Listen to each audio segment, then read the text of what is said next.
Good morning, viewer. Welcome to our Project TV. Yes, in morning coffee. Coffee is one of the most consumed beverages worldwide, but the pendulum has swung back and forth about its benefits and drawbacks. New findings from a small study published Thursday in the New England Journal of Medicine suggest both upsides and downsides. Drinking at least a cup of coffee per day might make you move more but sleep less, and it might put you at higher risk for one type of heart palpitation. The big picture finding is that there is not just one single health related consequence of consuming coffee, but that the reality is more complicated than the study's leader author, Dr. Gregory Marcus, a cardiologist and professor of medicine at the University of California, San Francisco.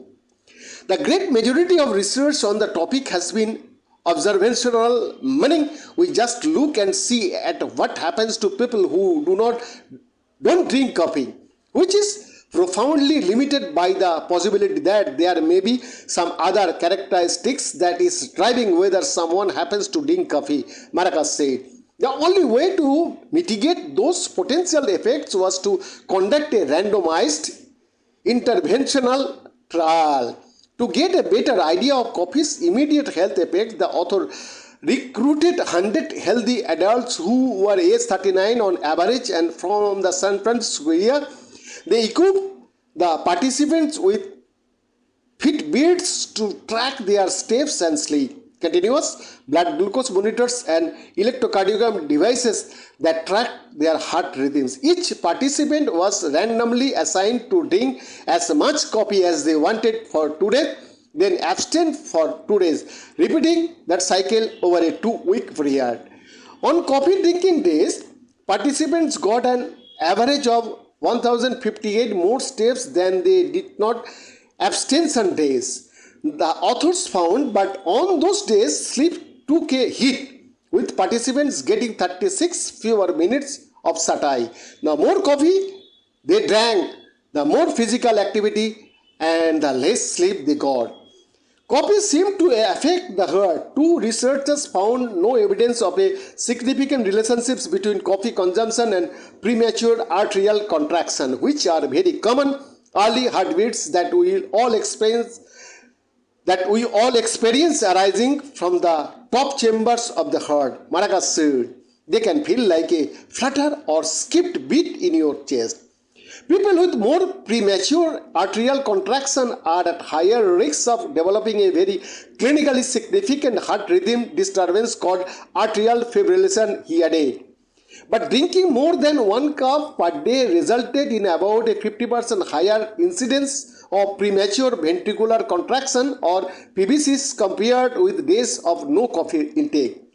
These heartbeats arise from the lower chambers of the heart and they can also feel like a skipped beat or heart palpitation.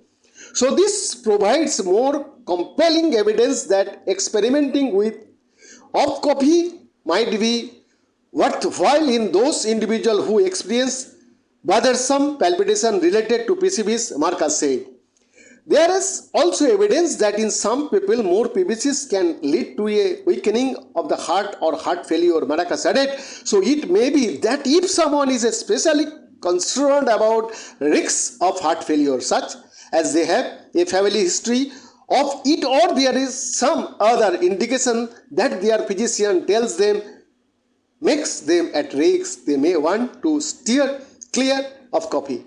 Peter Kissler, who is head of electrophysiology at the Alfred Hospital in Melbourne, Australia, described the study as strong but cautioned that this is a short-term study in healthy volunteers. This provides no information on the long-term benefits or adverse effects of long-term coffee drinking, said Kistler, who was not involved in the study. This does not provide information on the impact of coffee in people with other health conditions, and generally the study participants consumed modest amounts of coffee.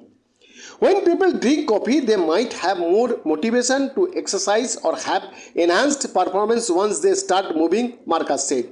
But people should not extrapolate that to taking energy drinks or high dose caffeine as a way to enhance workouts, since high doses can lead to disturbance headache. That coffee drinking led to less sleep perhaps is not surprising, but a potential genetic aspect to that finding might be. Researchers collected DNA samples from participants, and those who had greater reductions in sleep when they consumed coffee had genetic variants associated with slower caffeine metabolism. People with genetic variants associated with faster caffeine metabolism, on the other hand, had more premature ventricular contraction.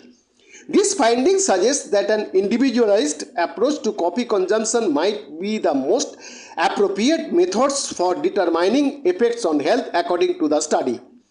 Kistler had another view on the finding of diminished sleep. Coffee is the most common drug for cognitive enhancement, he said. People who drink coffee are less tired. This is not necessarily a negative. Regarding the links between coffee intake and premature ventricular contraction, caffeine can contain active metabolites such as aminophylline, which is used in asthma medication and in high doses is known to induce erythemas, Maracas said. Additionally, coffee tends to increase activity in the sympathetic nervous system or the adrenaline side of the nervous system that can promote PBC's headache. The effect the study found are worth considering based on your personal health goals, Maracas said. Individual can be reassured that there is certainly no imminently dangerous effects of drinking coffee, Maracas said. Wondering whether you are a fast or slow metabolizer of caffeine, there are not really any clinical tests in the consumer market, Maracas said, but you might be able to find out by using a DNA test that measures these. You can also pay close attention to what your experiences might be telling you about your tolerance. If they begin to feel anxious, tremulous on one cup of coffee, then they are slow metabolizer, Kistler said via email. But if they have a higher tolerance, then they are metabolizing coffee more rapidly. Bien, report, Posak TV.